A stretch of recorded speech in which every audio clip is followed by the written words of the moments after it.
We will have a discussion about digital transformation of restaurant industry through direct ordering. So, and the first speech will be from Nikki. He is from Zen Restaurants. Nikki shared the case in the community that he has his own website, and this website generating tons of revenue. So I noticed that and asked him to tell us more how he achieved that and so on, because it looks like a dream. So Nikki. Hey guys, so let me begin by saying that I started my restaurant initially in 2005 in Dubai. And at that time, we were a very small takeout kind of restaurant on Sheikh Zayed Road. And in 2011, we moved to Business Bay, which around that time is when Zomato and all were launched. So initially, it was a great panel for us to be able to get our communication out to the customer through Zomato. And Zomato's agenda at that time was not about sales. It was more about being a fair review-based website, which is for the people, by the people, to the people. Unfortunately, from then, things started going down. Zomato became all about pushing people up based on the amount of revenue that they were generating through them, as opposed to how good or how well the restaurant was performing. At the same time, I think, is when you had other outlets come in. You had 24H, you had Talabat that all started walking into the market around that time.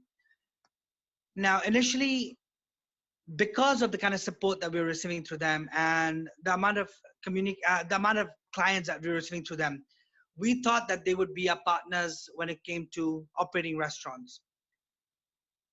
Soon, I guess every company itself comes to that point. It's happened, with the companies in America. It's happened with the companies in Europe, where it's all about the advertising spend that people are willing to put in over there.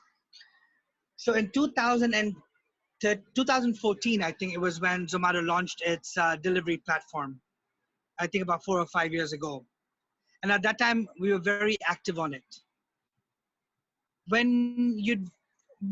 Now, I would consider the work that we do to be quite good and on par with most international franchises or,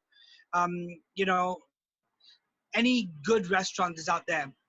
So we were always rated at a 4.4, 4.5, and the listing that we had was always, if you'd go onto Business Bay or downtown and search for restaurants and you'd select the Asian thing, we would be the first one that would come up.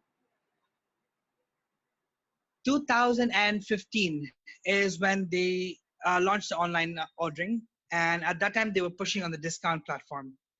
Initially, we thought, okay, this would be a good thing for us to do when it came to achieving, receiving new customers. So we started pushing on the discounts for that. So we did 10% the first month, and then we did 15% for new orders. But what I realized through the trend of what was happening is that when a customer is accustomed to a certain discount from a restaurant, and the time you put off the discount, the customer will not place the order with you, because they were starting to use the model of these discount platforms like which are these ones that came in, the buy one get one free, Entertainer. They started to use the discount platforms of that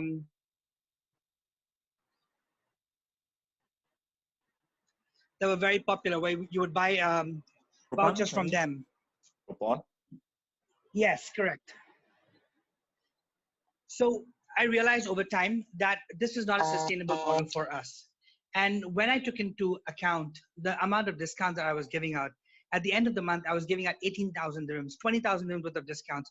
And it didn't make any sense, because that is something which is, that has to be calculated on your revenue as a loss of revenue. Anyway, this is the same platform that these guys were using with other formats as well. Other restaurants started getting onto this, and it started becoming a discounting game. Eventually, I got tired of this, and I said, this is ridiculous. We had our own customers, and there's no point of us sitting and trying to break our head by undervaluing our product and undervaluing us, our property, or undervaluing our service to the customer. So from then, 2016 is when we started pushing for direct ordering. We set up our website and our app. No, we didn't have an app at that time. At that time, we set up our website through Sapad, is the POS that we were using at that time. And we started reaching out to the customers directly. So we started, I think at that time, we had implemented our own customer loyalty program where we were giving 10% cash back to the customers. And we realized that that's something a customer needs to be able to earn in terms of earning the loyalty. You should not be just giving, don't undervalue your product. Don't put yourself in a position where you feel that the customer needs you more than you need them. It goes hand in hand. And as long as you know that this is where you have to have faith in your brand. This is where you have to have faith in the work that you actually put in over there. Don't undervalue yourself and don't come up to a position as restaurant operators that make you feel like only if you give a discount will the customer order through me. In 2019, I set up a restaurant in JLT called Streetery. Since 2019, it was in 2018, December is when we opened over there. Since that point till today, we have not offered a single discount till date. And we don't intend to. We communicate with customers directly. We make it a point that whatever communication is done with the customers, we inform them about the fact that we have our own website, we have our own app, we have our own ordering platform that people can utilize. So this is something we were always focusing on. And sorry, that's my kids. Give me a second. Yes, 3 kids. Anyone want one? No, I'm kidding. So anyway, so we started focusing on just our own platform. Every month, at an average, our customers redeem about 12 to 14,000 dirhams of loyalty points. But this is something that we're not just giving out for free. This is something that they've actually earned. Another thing that people do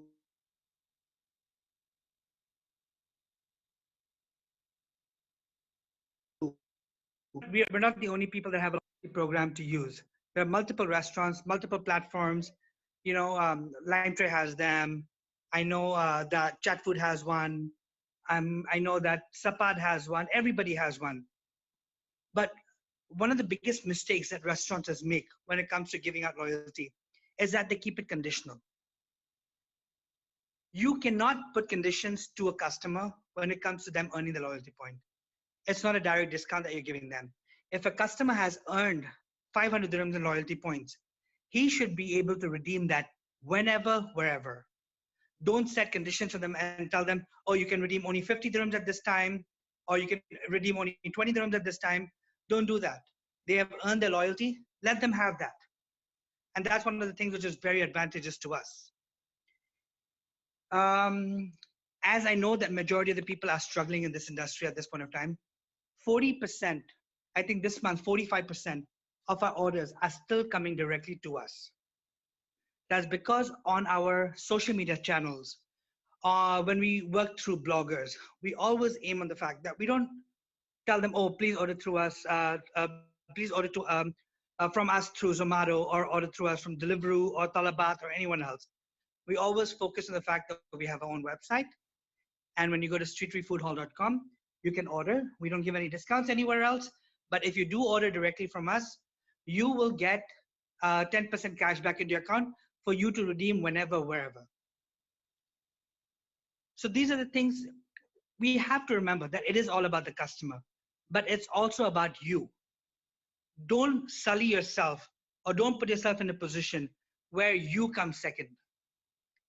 It's very important, if your business does well today, and if you know as a fact that you are able to make money doing what you're good at, be very focused on that. Figure out what your strengths are. Portray your strengths to your clients. There are a lot of restaurants today that have actually set up their whole model is around discounts. So when they're doing the menu pricing, they will price the menu 20% above. And they will say, okay, fine, I know to get business, I have to put a 20% discount. So sometime I will at this time to this time, I'll make it 10%. This time to this time, I'll make it 30%. And that's how you play around with it. Customers are also, I believe they're also fed up of this whole thing. You know, make sure what you're doing in terms of your product, it is well priced, it is comparative to what your competitors are doing. Don't do something in which you know you're going to be higher than everybody else. Once you make price changes, it's something you cannot take back. You cannot change prices overnight. You cannot do any of these things. Another thing as well is don't believe that you need the discounts to have customers walking through your door. This is something that needs to change with everybody. I was having a conversation with another friend of mine who owns a restaurant a couple of days ago. And when I asked him, what are your sales? He said, my sales are probably 200,000 dirhams before discounts. And then I asked him to do a calculation and let me know how much it is after discounts. And when he saw, he said it was 125,000 dirhams. That is a direct 75,000 dirham loss in his books. Don't put yourself in a position where you know that you have to do discounts. Discounts is the enemy. I'm not saying don't do a discount. I'm saying be smart with the discounts that you're using. Use discounts to get new customers. Do first-time discounts. Do discounts for people to try your product. But let your product speak well for everything else. Another thing I would like to tell people is make sure that before you think you want to take on the competition and you want to take on the aggregators, you have to figure out who is your biggest competition. In JLT, I don't consider any of my neighbors being my competition. My competition is the best service provider over there, which in my opinion at this point of time is Deliveroo. So my aim is not to be better than what my neighbor X is doing or my neighbor Y is doing. My aim is to make sure that my product, my service, the speed of delivery that I'm doing through myself is actually better or on par with that of Deliveroo. Only then will the customer think about utilizing your service as opposed to ordering through Deliveroo or Zomato or anywhere else, So guys, again, getting back to the point, don't believe you need the discounts. Make sure you have faith in your product. Don't undervalue yourself. And when everybody gets on the same page, I assure you that things will get better. Brilliant. Thank you very much. By the way, what's the mobile app do you have? It's called Streetery by Zendubai, Streetery. I will check. Thank you. Okay. Yes, another thing, make sure you're visually focused. Make sure when a customer comes to you, all your photographs are there. Your product should be on par with everybody else. Okay, cool.